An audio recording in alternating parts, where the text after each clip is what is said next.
పరిమళము నీదేనా నాలో పరవశము నిజమేనా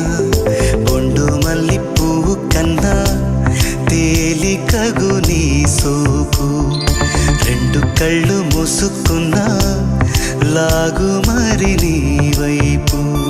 సొగసును చూసి పాడగాయలా కనులకు